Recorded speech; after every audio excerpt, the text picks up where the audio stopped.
Bill, towards the latter part of your time with the police force, you also were seconded. Yes. Can you tell us more about this experience? I couldn't see myself what I was supposed to do with the vigilante corps. But when I went in and took command, I realized that I think it was to change the image of the vigilante corps. The vigilante corps at that time was a strength of 22,000 men.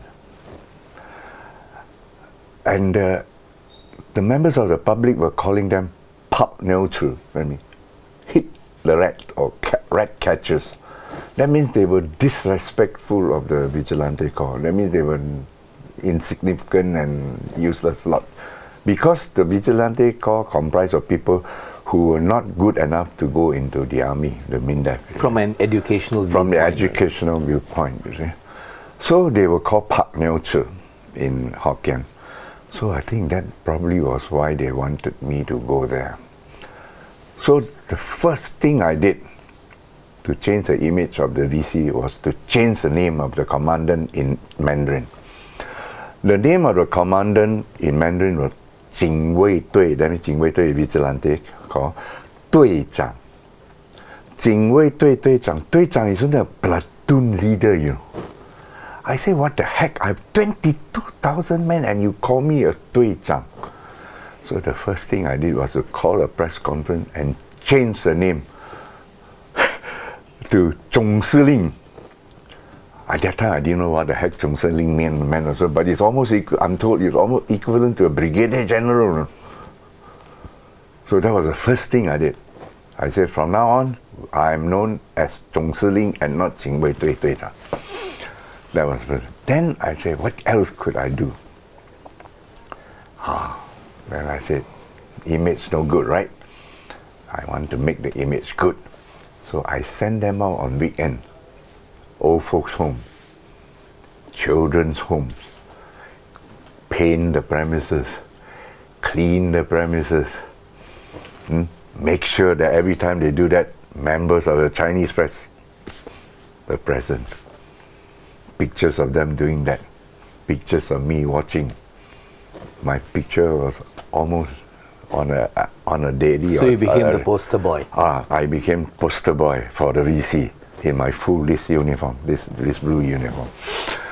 So my picture was there, my VCs were there working, painting. That changed. People began to accept them. Then I made a proposal. Police force was understaffed. I say, why don't I supplement the police patrol with one VC? Okay? That means one vigilante corps with his baton and the policeman is all patrolling together. That means you cut down one man on a two-man team. You save one for another team. When I made that proposal, I had a boss above me too. The commandant had an assistant commissioner above me. He called me an idiot. He said, how could you make such a proposal? These fellows are uneducated.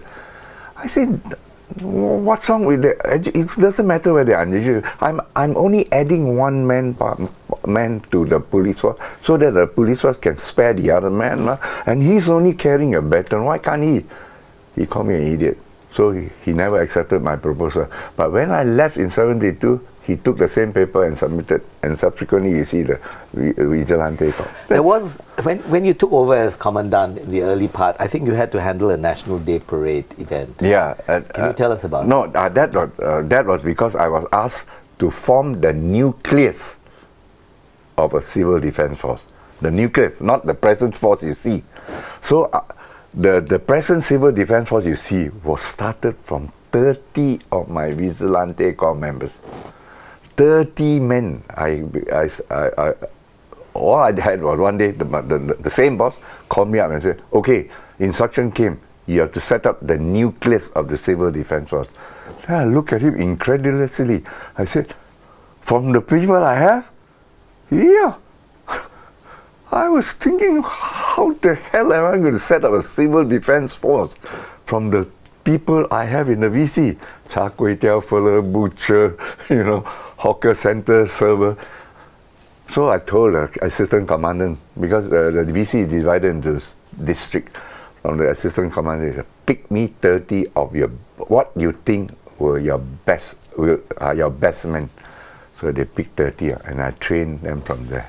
And they were dressed in a orange colored helmet and a maroon colored uniform. Don't know who decided on the color. What a bloody match. But they stood out in the National Day, the first National Day parade, not the first National Day parade, they took part in. They couldn't march. And I could still hear Lee Kuan Yew's voice ringing in my ear now. I ran up to him. Yes, sir. Look at them. Can't even march properly. Oh, yes, sir, okay. Went back, worked on them 6 hours non-stop. March until perfect.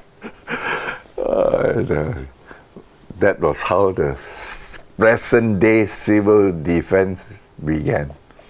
So that brought an end to your stint with the uniformed forces. Yeah. We're going to move into your private sector life. Yeah. We'll be back in a short while about Bill Teoh's life in the private sector.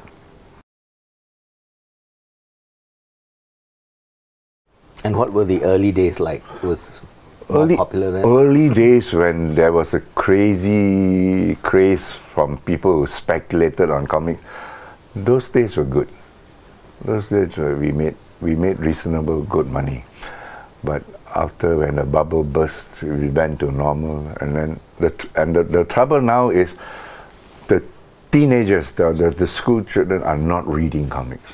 So who are your clients? My clients are all professional adults. And who have been your customers for a long time? Yes, some of them came to me when they were in secondary school. Some of them are now professors in the university. One is senior VP, SIA. 3 are authors. A lot are lawyers. And they keep coming back? They are still with me, yeah. But in the early days, early days, a lot of students buy.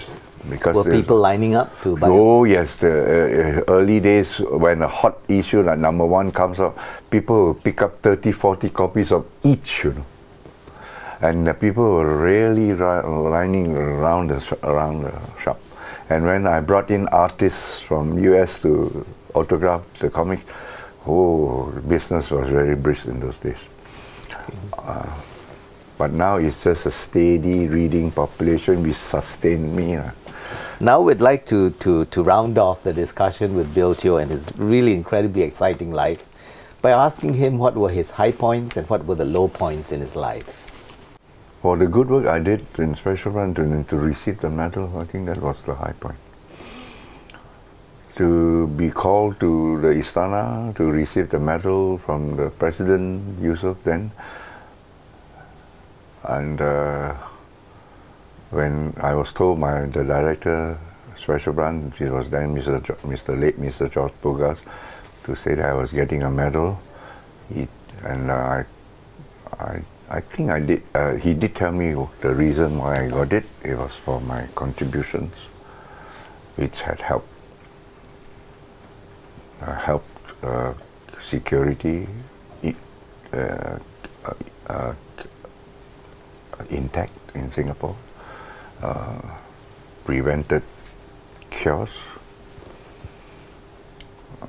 Generally, my excellent work, but my low point was to learn from the operating table. A call from the surgeon to say that my wife had 4th stage ovarian cancer, and they said we can't do anything about it. We have to sew her back, and that was a really low point of my life. In spite of that, I managed to make pretend, and I never told my wife that she had cancer. We pretended for about 5 months because ovarian cancer usually kills within 2 weeks. We saw patients next to her dying in 2 weeks, and my friend's wife at that time also had the same thing, went away in 2 weeks. In fact, he asked me how your wife lasted 5 months. So I said I gave her a special Chinese medicine called Pian Zai Wang, which kept all the pains away, She never felt a single day of pain. So much so, Professor Salman, Salman, who was looking after my wife, asked me, how is that you gave your wife so many painkillers, you never took even one? So then I told her I gave her the Chinese medicine. So because of that, she didn't have any pain. I could keep the knowledge of her having cancer from her, you see. But I think towards the end, when she was about to go, she realized that she must have something bad, because people were recovering. Why wasn't she recovering? So, but still, in the end, I didn't tell her she had cancer. But to this day, I'm always debated with myself: should I have told her, or did I do the right thing in not telling her? I haven't come to a conclusion whether I did the right thing or the wrong thing. That was low point. Bill, you have had an amazing life of emotional highs and lows that few would have experienced even a portion of. Thank you for being part of Conversations of a Lifetime. Thank you.